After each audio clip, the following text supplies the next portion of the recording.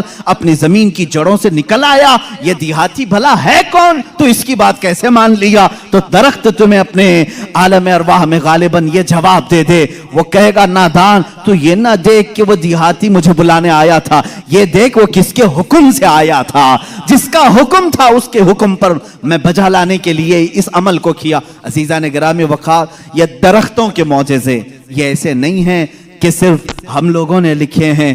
تاریخ کی اوراق آج اس بات کے شاہد ہیں کہ مکہ کے کفار و مشرکین بھی ان معجزات کو دیکھتے رہے. ان معجزات کو انہوں نے دیکھا, درخت کا نکل کر کے آنا, ہرن کا بات کرنا حضور سے, اونٹ کا بات کرنا, بھیڑیے کا گفتگو کرنا, یہ مکہ والوں نے سنا بھی ہے. فصیح عربی زبان میں ایک بھیڑیا گفتگو کر رہا تھا مکہ میں. ایک آدمی نے, مکے والے نے دیکھا بھیڑیا گفتگو کر رہا ہے عربی میں, اس کا شکار اس نے چھین لیا تھا. اس نے کہا اللہ نے جو مجھے رزق دیا تو نے چھین لیا. اس نے پلٹ کر کے کہا کیا جانور بھی عربی بولتے ہیں؟ اس بھیڑیے نے جواب کیا دیا سنی. اس بھیڑیے کا جواب وہ عاشق رسول ہوگا. اس نے کہا اے نادان, جانور کا بات کرنا اتنے تعجب کی بات نہیں, اس سے بڑے تعجب کی بات تو یہ ہے اللہ کا سب سے مقدس رسول مکہ میں ہے اور تو ایمان نہیں لاتا. اس سے بڑا تعجب یہ ہے. اسی سے سمجھ میں آتا ہے کہ جانور بھی یہ جانتے ہیں کہ اللہ کے رسول سب سے اعلیٰ و افضل ہیں, اشرف و اکمل ہے. عزیزان گرامی وقار, ایک بار ابو جہل نے پروپیگنڈا پھیلایا کہ آؤ دیکھتے ہیں محمد کی بہت صلی اللہ تعالی علیہ وسلم, بہت سارے لوگ قائل ہو گئے, یہ جو کچھ بھی دکھاتے ہیں زمینوں پر دکھاتے ہیں. خط لکھ کر کے یمن کے ایک بہت معزز شخص جن کو حبیب یمنی کہتے ہیں بلایا. ابو جہل کی اچھی دوستی تھی, تجارت کی ساتھی داری رہی ہوگی. حبیب یمنی کو کہا ہمارے ہاں ایک ایسا شخص نکلا ہے جو ایسے ایسے دعوے کر رہا ہے, آؤ. اس حبیب نے کہا میں تو اپنی آنکھوں سے آ کر کے دیکھوں گا, اگر وہ جادوگر ہے تو میں سمجھ جاؤں گا کہ وہ کیسے جادو کرتا ہے, مجھے بھی تھوڑا علم ہے. وہ شخص حبیب یمن سے نکل کر کے مکہ آیا. ابو جہل نے سارے لوگوں کو جمع کیا, محمد عربی صلی اللہ تعالی علیہ وسلم کے پاس آئے اور کہا اگر آپ اللہ کے رسول ہیں اور آپ جو کچھ دکھاتے یہ معجزہ ہے تو اب ہمیں زمینی معجزہ, زمینی کرتب کی ضرورت نہیں.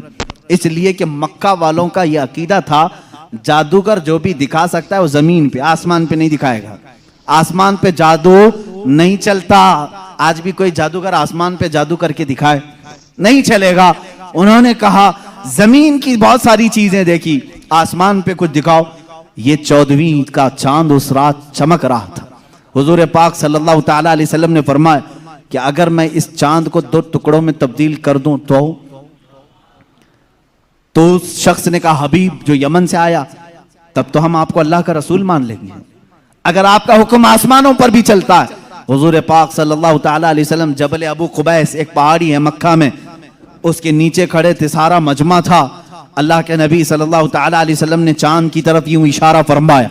اچانک چاند شک ہوا, ایک ٹکڑا پہاڑ کے اس طرف, دوسرا ٹکڑا پہاڑ کے اس طرف نظر آ رہا تھا. یہ ایسا نہیں کہ کرتب دکھانے والے یوں توڑ کر یوں بٹھا دیں. اللہ کے حبیب صلی اللہ علیہ وسلم نے جو شق القمر کا معجزہ دکھایا وہ آدھی رات تک ٹکڑوں میں ہی رہا. منٹ 2 منٹ 5 منٹ نہیں, آدھی رات تک ٹکڑوں میں رہا. اور یہ بات صرف مکہ والوں نے نہیں, جادو ہو تو سامنے والوں کو دکھے. میاں اب تو کمال آسمان پر ہوا ہے. چاند ایک شہر میں طلوع نہیں ہوتا, پوری دنیا میں طلوع ہوتا ہے, پوری دنیا میں. اب میں آپ کو بتاؤں چند تاریخی باتیں. ہندوستان کی سرزمین پر بھی چاند کے ٹکڑے ہوتے ہوئے دیکھا تھا. راجا چرمن جو کاسرگوڑ کیرلا کے رہنے والے, آج بھی اس راجا کا فورٹ موجود ہے. وہاں سے اس نے چاند کے 2 ٹکڑے ہوئے دیکھا اور اس نے اس رات کو نوٹ کر کے رکھ لیا کہ فلاں فلاں رات چاند کے 2 ٹکڑے ہوتے ہوئے میں نے دیکھا ہے. پھر جب حضرت مالک بن دینار تشریف لائے, ہندوستان آئے اور ان کے کمالات کو دیکھ کر کے اس نے کہا ایک رہسیہ ہے, ایک معمہ ہے جو حل نہیں ہوتا. میں نے ایک رات چاند کے 2 ٹکڑے ہوتے ہوئے دیکھا ہے. حضرت مالک بن دینار نے کہا وہ میرے آقا کی انگلیوں کی برکت تھی. کہا وہ کون ہے, کہاں رہتے ہیں؟ کہا وہ مکہ مکرمہ میں ہیں. رسول کریم صلی اللہ تعالی علیہ وسلم کے متعلق مالک بن دینار نے جب بتایا, اس راجا نے اسی وقت سفر کا ارادہ کیا اور اپنے کچھ ساتھیوں کے ساتھ سفر کے لیے روانہ ہوا. مکہ مکرمہ پہنچا بھی اور اسلام کی دولت سے مشرف بھی ہوا. جہاں تک یہ تاریخ ملتی ہے, واپسی میں درمیانی راستے میں اس کا انتقال ہوا اور مسقط سلالہ کے قریب غالباً جو عمان میں ایک شہر ہے, وہاں پر تدفین بھی عمل میں آئی. آج بھی مزار مبارک ہے. یہ تاریخ کی وہ سچائیاں میں آپ کو بتا رہا ہوں. صرف مکہ کے کافروں نے معجزہ شق القمر نہیں دیکھا, ہندوستان کو بھی فخر ہے اس بات پر کہ ہمارے درمیان سے بھی, اگرچہ وہ کفرستان میں رہنے والا راجا, لیکن بعد میں اسلام میں آ کر کے اس نے ہم سب کا کفارہ ادا کیا ہے. معجزہ شق القمر کو دیکھا بھی اور انکار نہیں کیا. اس سے یہ معلوم ہونا چاہیے ہندوستانی وہ ہو جو میرے آقا کے معجزوں کو دیکھے تو انکار نہ کرے بلکہ ایمان لے کر کے آئے اور صحابہ کے نقش قدم پر چلے. یہ حقیقی ہندی ہونے کی دلیل بھی ہے. جو ہندوستانی مسلمان ہے وہ حضور کے علم غیب کا انکار نہ کرے. صحابہ نے انکار نہیں کیا تھا. صحابہ نے نہیں کہا تھا پیٹ پیچھے کی خبر نہیں ہے. اگر تم ہندوستان میں رہ کر کے اس طرح کی باتیں کرتے ہو تو میں کہتا ہوں دیش دروہی تو اصل یہی ہے. سب سے پہلے عزیزان گرامی وقار, اب رسول کریم صلی اللہ تعالی علیہ وسلم کے معجزے شق القمر کو جو ہوتے ہوئے حبیب یمنی نے سامنے دیکھا. اچھا, اور ایک دوسری تاریخ, چین میں, چائنا میں آج بھی ایک جگہ ہے, ایک مسجد ہے جہاں پر عبارت تحریر لکھی ہوئی ہے. ہمارے پاس اس کی ایک تصویر لائی تھی اور جن لوگوں نے وہاں وزٹ کیا ہے انہوں نے بھی بتایا کہ وہاں پر تاریخ لکھی ہوئی ہے چائنا میں کہ آج کی وہ رات ہے کہ یہاں کے علاقے والوں نے آسمان پر چاند کے 2 ٹکڑے ہوتے ہوئے دیکھا ہے. جبکہ چائنا میں اسلام کہاں آیا تھا؟ اس وقت کوئی اسلام اور ایمان والا نہیں تھا. اس کے باوجود لوگوں نے جو دیکھا وہ دیوار پر لکھا ہوا ہے. یہ تاریخ کی سچائیاں ہیں اور اس کا انکار کفر ہے. اس لیے کہ شق القمر کا معجزہ خود قرآن بیان کر رہا ہے. اقتربت الساعۃ وانشق القمر, قیامت قریب آ جائے گی تو چاند پھٹ جائے گا. اس کی تفسیر میں فرمایا چاند خود سے نہیں, حضور پاک کی انگلیوں کے اشارے سے پھٹا ہے. یہ معجزہ, اور اس کے بعد حضور پاک صلی اللہ تعالی علیہ وسلم کے اس معجزے کو دیکھ کر کے حبیب یمنی نے کہا اچھا یہ تو ہم نے دیکھ لیا, لیکن اللہ کا رسول وہ ہے. دیکھیں اب یہ عقیدہ ہے اصل عقیدہ. کافر بھی عقیدہ یہ رکھتے تھے رسول وہ ہوتا ہے جو غیب کی خبریں دیتا ہے, غیب کی خبریں دیتا. اس نے یہ اپنی شکایت نہیں کی, کہا میرے دل میں ایک بات ہے جو چبھ رہی ہے, کیا آپ بتا سکتے ہیں؟ کون کہا؟ حبیب یمنی نے. حضور پاک صلی اللہ علیہ وسلم نے فرمایا ہاں تیرے دل میں یہ بات ہے کہ تیری ایک بیٹی اپاہج ہے, لنگڑی ہے اور کمزور ہے اور اس کے جسم میں کمزوریاں ہیں پیدائشی طور پر, تجھے ہمیشہ اس کا دکھ ستاتا ہے, کاش وہ بچی صحیح ہو جائے. حبیب یمنی نے کہا بالکل میرے دل کی بات آپ نے بتائی, اور کلمہ طیبہ پڑھا. کلمہ طیبہ نہیں پڑھا, کہا کہ میں آپ کو پھر سے ملاقات کرتا ہوں, پھر سے ملاقات کرتا ہوں. ابو جہل بہت بہکانے کی کوشش کرتا رہا. حبیب جو ہے یمن کے سفر پر چلا گیا, واپس گیا, اسی شش و پنج میں تھا کہ آخر کوئی شخص میرے گھر کی بات کیسے بتا سکتا ہے؟ محمد صلی اللہ تعالیٰ علیہ وسلم یمن کبھی ادھر آئے نہیں, میرے گھر میں معذور لڑکی انہیں کیسے پتا؟ وہ یمن اسی شش و پنج میں گھر آیا دروازہ کھولا تو دیکھا اس کی بیٹی بھلی چنگی چلتی ہوئی آ رہی اور کیا کہہ رہی ہے، لا الہ الا اللہ محمد الرسول اللہ۔ حبیب گھبرا گیا، کہا اے خاتون، اے میری بیٹی، یہ تو بھلی چنگی کیسے ہو گئی اور تیری زبان پر یہ کلمہ کیسے آیا؟ وہ کہتی ہے آج سے چند روز قبل میں رات کے وقت آرام کر رہی تھی بستر پر، درد شدت کا تھا، اسی اسنا میں نے گھر کے دیوار پر، گھر کے دروازے سے ایک نورانی شکل کے بزرگ کو آتے ہوئے دیکھا۔ کہا وہ کیسے تھے؟ کہا ان کی آنکھیں ایسی تھی گلابی رنگت والے چہرے کے جن کی بھویں ملی ہوئی تھی، زلفیں کندھوں تک لٹک رہی تھی، امامے کا شملہ اس طرح تھا، پورا حلیہ میرے آقا کا وہ بتانے لگی۔ کہا انہوں نے آ کر کے مجھ پر دم کیا اور میرا جسم صحیح سلامت ہو گیا، اور انہوں نے کہا اے بچی تو یہ کلمہ کیوں نہیں پڑھتی؟ انقریب تیرا باپ بھی پڑھے گا۔ میں نے کلمہ پڑھ لیا۔ وہ کہتا ہے حبیب یمنی، اے خاتون تو مجھ سے پہلے پہنچ گئی، اب میں گھر میں نہیں واپس مکہ جاتا ہوں۔ واپس آیا اور دار اسلام میں داخل ہوا۔ ابو جہل کو کوسنے لگا اور کہا اے ظالم، تو نے جادوگر کہہ کر کے بلایا تھا، محمد کے متعلق کیا کیا پروپیگنڈا پھیلایا تھا۔ اور ابو جہل سے کہا بات تو اچھی ہی ہے تیری، تو نے جادو دکھانے کے لیے بلایا تھا، لیکن میں تو ایمان کا سرشتکار ہو گیا، میں ایمان کے پیکر میں ڈھل گیا۔ اللہ کا احسان ہے میرے عزیزو، یہ میرے آقا صلی اللہ تعالی علیہ وسلم کا ایک معجزہ دکھانے کے لیے لوگوں نے کہا 3 معجزے اس وقت دکھائے، چاند کے ٹکڑے بھی کیے، اس کی بیٹی کے گھر میں اس کو صحت بھی دیا اور پھر اس کو ایمان کی دولت سے بھی نوازا۔ عزیزان گرامی، حضور اکرم صلی اللہ تعالی علیہ وسلم کے جو کمالات اور معجزات علم غیب سے متعلق ہیں وہ تو ایک الگ ٹاپک ہے۔ میرے آقا کیا کیا جانتے تھے، کیا کیا نہیں جانتے تھے، یہ ہم سب کو کہنا ہی نہیں چاہیے۔ پہلی بات، تم ہوتے کون ہو حضور کا علم ناپنے والے؟ تم یہ کہو کہ حضور کو یہ نہیں معلوم تھا، یہ نہیں معلوم تھا، یہ نہیں معلوم تھا، تجھے کیا کیا معلوم ہے؟ اللہ کے حبیب صلی اللہ تعالی علیہ وسلم کے متعلق بعض لوگ کہتے ہیں حضور یہ نہیں جانتے تھے، حضور یہ نہیں جانتے تھے۔ ظالموں، ذرا اپنے علم کی خیر مناؤ، اپنے ایمان کی خیر مناؤ کہ اللہ کے نبی صلی اللہ علیہ وسلم کو قرآن کہہ رہا ہے وَعَلَّمَكَ مَا لَمْ تَكُنْ تَعْلَمْ، اے رسول ہم نے آپ کو وہ سب سکھا دیا جو آپ نہیں جانتے تھے۔ اب اللہ نے کیا کیا سکھایا پہلے اللہ سے پوچھ کے آؤ، اے رب تو اپنے نبی کو کیا کیا سکھایا ہے؟ اللہ رب العزت جانے اور اس کا رسول جانے کہ وہ کیا سکھایا اور انہوں نے کیا سیکھا ہے۔ بہرحال حضور اکرم صلی اللہ تعالی علیہ وسلم کا ایک اور معجزہ میں عرض کروں، اس کے بعد میں اپنی گفتگو کو سمیٹتا ہوں۔ چاند کا شق ہونے کا معجزہ، دنیا میں 2 بڑی چیزیں ہیں جو طاقتور، ایک چاند اور ایک سورج۔ چاند تک پہنچنے کے دعوے تو کیے ناسا والوں نے، اور سورج پر پہنچنے کی کوشش کر رہے ہیں لیکن جل رہے ہیں، پریشان ہو رہے ہیں۔ لیکن ظاہر سی بات ہے اس کا جو والٹ ہے وہ تو تم جلا دے گا، ابھی پہنچے نہیں ہیں۔ چاند میں پہنچے تھے یا پھر فلم یہیں سے بنائے تھے، اس پر بھی بہت سارے ڈیبیٹ چل رہے ہیں۔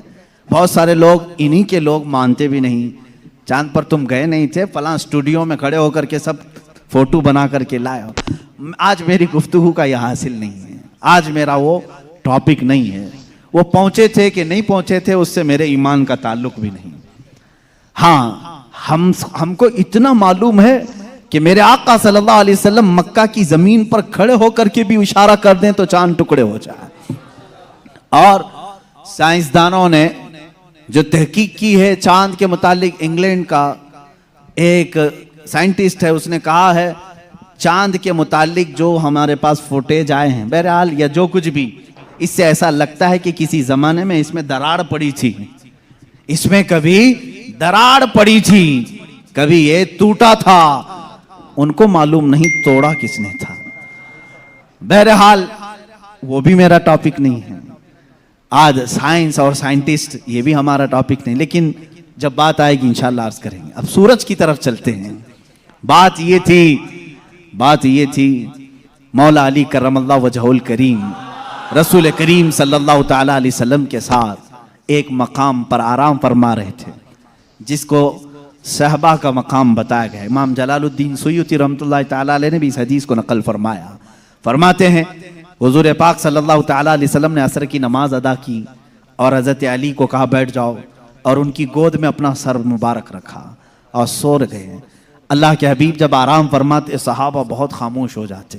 حضرت علی نے یہ کہا بھی نہیں کہ میری نماز ابھی ہوئی نہیں، اللہ کے نبی آرام فرما رہے تھے، حضرت علی انتظار میں رہ گئے کہ آپ بیدار ہوں گے تو اٹھوں گا، اثر پڑھ لوں گا، لیکن اسی انتظار میں سورج غروب ہو گیا۔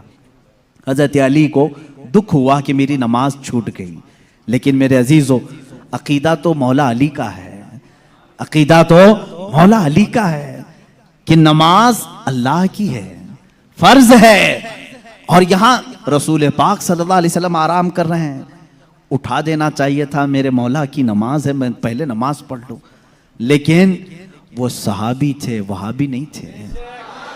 حضور پاک صلی اللہ تعالیٰ علیہ وسلم سے انہوں نے سنا تھا اگر نماز کے دوران بھی رسول تمہیں بلا لے، نماز چھوڑ کر تمہیں رسول کی بات پر آنا ہے۔ قرآن کہتا یا ایھا الذین آمنوا استجیبوا للہ وللرسول اذا دعاکم، صحابی نماز پڑھ رہے ہیں، حضور نے پکار لیا ان کو، آ جانا ہے، ان کو حکم ہے شریعت کا، وہ آ جائیں۔ حضور نے فرمایا جاؤ بازار میں سامان لے کر کے آؤ، فلاں کو دے دو، فلاں کو دے دو، سب کام کر لیا، واپس آئیں تو کیا کریں؟ فرمایا اگر 2 رکعت ہوئی تھی تو باقی کی 2 رکعت وہیں سے کنٹینیو کریں، وہ باطل نہیں ہوئی جو چھوڑ کر گیا تھا۔ کیوں؟ اس لیے کہ وہ جو چھوڑ کر گیا تھا کسی ایرے غیرے کے کام میں نہیں، اطاعت رسول میں گیا تھا۔ اس سے پتا چلتا ہے نماز اللہ رب العزت کا حکم بجا لانا ہے اور رسول کی اطاعت کے مطابق کرنا ہے۔ مولا علی اسی فارمولے پر عمل کر رہے تھے۔ ادھر اگر نماز قضا ہو گئی تو ادا کر لوں گا، حبیب کی نیند میں فرق آیا، کہیں گستاخی اور توہین ہو گئی تو ایمان میں فرق نہ آ جائے۔ مولا علی خاموش رہے۔ میرے آقا صلی اللہ علیہ وسلم بیدار ہوئے، اور اللہ کے نبی صلی اللہ علیہ وسلم کیا نہیں جان رہے تھے حضرت علی کی نماز چھوٹ رہی ہے؟ کیا حضرت علی کی کیفیت کو نہیں دیکھ رہے تھے؟ دیکھا، پوچھا علی غمگین ہو؟ کہا اثر نہیں پڑی۔ اللہ کے نبی صلی اللہ علیہ وسلم نے پوری کائنات کو یہ درس دیا ہے اس دن، صرف مولا علی کے لیے نہیں، پوری کائنات کے لیے، کہ جو محبت مصطفیٰ میں چیزیں فنا ہوتی ہیں اللہ تبارک و تعالی زندگی میں اسے سورج بھی پلٹا کر کے ادا کر دیتا ہے۔ حضرت علی رضی اللہ تعالیٰ عنہ کے لیے حضور پاک صلی اللہ علیہ وسلم نے ڈوبے ہوئے سورج کی طرف اشارہ فرمایا اور کہا کہ جہاں تو ڈوبا ہے پلٹ آ۔ سورج پھر واپس طلوع ہوا۔ حضرت ام سلمہ رضی اللہ تعالیٰ عنہ حضور کی زوجہ ہیں، فرماتی ہیں ہم نے پہلی مرتبہ سورج کو پچھم سے پھر سے نکلتے ہوئے دیکھا، تھوڑی دیر کے لیے، ایسا نہیں کہ پورا نکلا، اثر کے مقام پر جو پیلا سورج ہوتا ہے وہیں تک آیا۔ حضرت علی کرم اللہ وجہہ الکریم نے نماز ادا کی، سورج پھر واپس پھر غروب ہوا، اتنی ہی دیر کے لیے آیا، پھر پلٹ گیا۔ اسی لیے امام اہل سنت فاضل بریلوی رضی اللہ تعالیٰ عنہ فرماتے ہیں سورج الٹے پاؤں پلٹے، چاند اشارے سے ہو چاک، سورج الٹے پاؤں پلٹے، چاند اشارے سے ہو چاک، اندھے نجدی دیکھ لے قدرت رسول اللہ کی، اندھے نجدی دیکھ لے قدرت رسول اللہ کی، اشارے سے چاند چیر دیا، چھپے ہوئے خور کو پھیر دیا، گئے ہوئے دن کو عصر کیا، یہ تاب و تواں تمہارے لیے، زمین و زمان تمہارے لیے، مکین و مکان تمہارے۔ رسول کریم صلی اللہ تعالیٰ علیہ وسلم کے معجزات، سورج کا پلٹانا یہ میرے آقا کے عظیم معجزات میں سے ہے، عظیم معجزات میں سے۔ کس کے لیے پلٹایا گیا؟ مولا علی کرم اللہ وجہہ الکریم کے لیے۔ عزیزان گرامی، تاریخ میں، اب معجزات کی تاریخ میں بہت ساری چیزیں موجود ہیں، یہاں تک کہ مردوں کو زندہ کرنے والا جو معجزہ ہے، میں نے وہ بچوں کے متعلق بتایا۔ دوسری حدیث ہے، حضور پاک صلی اللہ تعالیٰ علیہ وسلم خود فرماتے ہیں میں ہجون، مکہ کے قریب جو جنت المالا قبرستان ہے وہاں پر تھا، میں نے اللہ کی بارگاہ میں عرض کیا کہ مولا میرے ماں باپ کس حالت میں ہیں مجھے دکھا۔ حضرت بی بی آمنہ اور حضرت عبداللہ کے متعلق یہ خبیث آج انگشت نمائی کرتے ہیں، انہیں کافر کہتے ہیں، انہیں مشرک کہتے ہیں۔ سنو حدیث پاک، یہ حدیث ثابت ہے، امام جلال الدین سیوطی رحمۃ اللہ تعالیٰ علیہ نے اپنی کتاب میں لکھا ہے التعظیم والمنہ فی ان ابوئی رسول اللہ صلی اللہ علیہ وسلم فی الجنہ، کتاب ہے اس میں حدیث بھی ہے۔ فرماتے ہیں میرے آقا صلی اللہ علیہ وسلم میں نے اللہ سے عرض کی، اللہ تعالیٰ نے میری ماں آمنہ، میرے باپ عبداللہ دونوں کو میرے سامنے حاضر کیا۔ وہ وفات پا چکے، سالوں پہلے وفات پائے، اور ان دونوں کو میرے آقا صلی اللہ علیہ وسلم کے سامنے حاضر کیا گیا۔ حضور فرماتے ہیں بی بی آمنہ نے بھی میرا کلمہ پڑھا، حضرت عبداللہ نے بھی میرا کلمہ پڑھا، اور اسی لیے تو ہم کہتے ہیں وہ پاک ہیں میرے آقا صلی اللہ علیہ وسلم، اور پاکوں سے منتقل ہوتے ہوئے آئے ہیں۔ حضور اکرم صلی اللہ تعالیٰ علیہ وسلم کے متعلق جو یہ عقیدہ رکھے گا کہ ان کے آبا و اجداد کافر تھے، تو میں سمجھتا ہوں دنیا میں اس سے بڑا بدبخت کون ہے، اس سے بڑا ایسا حرمہ نصیب جو حضور پاک کے آبا و اجداد پر طعنہ زنی کرتا ہے۔ عزیزان گرامی، ہمیں تو بریلی کے امام نے یوں کہا ہے، تیری نسل پاک میں ہے بچہ بچہ نور کا، تو ہے عین نور، تیرا سب گھرانہ نور کا۔ حضور سے لے کر آدم علیہ السلام تک کا جو گھرانہ ہے وہ سب گھرانہ نور کا ہے، اور نور کفر میں نہیں جا سکتا۔ عزیزان گرامی وقار، یہ معجزات کا باب تھا، جتنا بھی بیان کروں وہ کم ہے۔ اللہ کے حبیب صلی اللہ تعالیٰ علیہ وسلم کو رب تعالیٰ نے بے شمار معجزے دیے۔ آخری بات جو شروع میں نے کہا تھا، اور معجزے اس مقام کے لوگوں نے دیکھا، اس زمانے کے لوگوں نے دیکھا۔ موسیٰ علیہ السلام کا معجزہ ان کی قوم نے دیکھا، عیسیٰ علیہ السلام کا معجزہ ان کی قوم نے دیکھا، سارے نبیوں کے معجزے ان کے زمانے کی قومیں دیکھتی رہی۔ محمد عربی صلی اللہ تعالیٰ علیہ وسلم کو اللہ نے ایک معجزہ ایسا دیا جو ہم بھی دیکھ سکتے ہیں، قیامت تک دیکھ سکتے ہیں، قیامت تک دیکھ سکتے ہیں، اور وہ معجزہ ہے اللہ کی کتاب قرآن مقدسہ۔ یہ رسول کریم صلی اللہ علیہ وسلم کا معجزہ ہے جو کافروں کے سینوں پر آج بھی چیلنج بن کر کے پکار رہی ہے، ہمت ہے تو لاؤ اس طرح کی ایک کتاب جس میں اللہ رب العزت نے معجزات کے کمالات رکھے ہیں۔ بلکہ قرآن آج بھی چیلنج کر رہا ہے، اے امریکہ، اے روس کے سپر پاور، اے رشیا والو، تم نے ایٹم بم بہت بنا لیے، میزائل پیٹرول بہت بنا دیے، لاؤ اللہ کے کلام کے ایک مثل جس کو قرآن میں موتیوں کے تاروں میں جس طرح باندھا گیا ہے، جس کی ابتدا سورہ فاتحہ سے ہوتی ہے، جس کی ختم والناس پر ہوتی ہے۔ اللہ نے پوری کتاب لانے کے لیے تو چیلنج کیا ہی تھا، بعد میں کم کیا گیا اور کہا گیا پوری کتاب نہیں لا سکتے، 10 سورتیں لا کر کے دکھا دو، 10 سورتیں اس طرح لا کر دکھا دو۔ 10 سورے نہیں لا سکے، پھر اللہ نے فرمایا چلو 10 آیتیں لا کے دکھا سکو۔ اے میرے عزیزو، فخر سے کہو، اے مسلمانوں، آج بھی زندہ جاوید معجزہ رسول اللہ کا ہمارے درمیان موجود ہے، وہ اللہ کی کتاب قرآن مقدسہ ہے۔ کوئی اگر تمہارے حقانیت کی دلیل تم سے پوچھے، تمہارا مذہب حق ہے، کیا دلیل ہے، اس کے سامنے قرآن پیش کر دینا۔ قرآن 14 صدیوں پہلے آج کے ہونے والے واقعات بیان کر رہا ہے، تیرے بھی پاس اس کا کوئی جواب ہے تو لا کر کے دکھا دے، اس لیے کہ رسول اللہ کا معجزہ ہے۔ دوسرا میری طرف سے چیلنج ہے، سارے کمپیوٹر، سارے ویب، جتنے بھی انٹرنیٹ کی دنیا ہے، سارے ہیکر جو اس زمانے میں بڑی بڑی بینکوں کو ہیک کرتے ہیں، سب سے میرا چیلنج ہے، آؤ اللہ کی کتاب قرآن مقدسہ کو ہیک کر کے دکھاؤ، اور ایک آیت ہیک کر کے دکھاؤ، میں مان لوں گا۔ ایک زبر ہیک کر کے دکھاؤ، نہیں کر سکو گے۔ تم نے دنیا کے بڑے بڑے پارلیمنٹ کا ڈاٹا چرایا ہوگا، اللہ کے کلام کا ایک زبر نہیں چرا سکتے۔ یہ میرا چیلنج ہے، ہیکر سب جمع ہو جاؤ، اللہ کی کتاب کو ہیک کر کے دکھاؤ، انشاءاللہ العزیز صبح قیامت تک نہیں کر سکو گے۔ مجھ جیسے کروڑوں لوگوں کو اللہ نے پیدا کیا جن کے سینوں میں اللہ نے یہ قرآن محفوظ کیا ہے۔ عزیزان گرامی وقار، یہ میرے مصطفیٰ کا زندہ جاوید معجزہ ہے، اس کو سینے سے لگاؤ، اس کو پڑھو بھی، اس پر عمل بھی کرو۔ مولا ہمیں دنیا میں قرآن کے ساتھ رکھے اور صاحب قرآن کی محبت کے ساتھ رکھے۔ جب قبر میں جائیں تو مولا ہمیں قرآن کے ساتھ قبر میں لے جائے اور صاحب قرآن کی زیارت نصیب کرے۔ جب حشر میں مولا ہمیں اٹھائے تو قرآن کے ساتھ اٹھائے اور صاحب قرآن تاجدار مدینہ کی شفاعت نصیب فرمائے۔ وآخر دعوانا الحمدللہ۔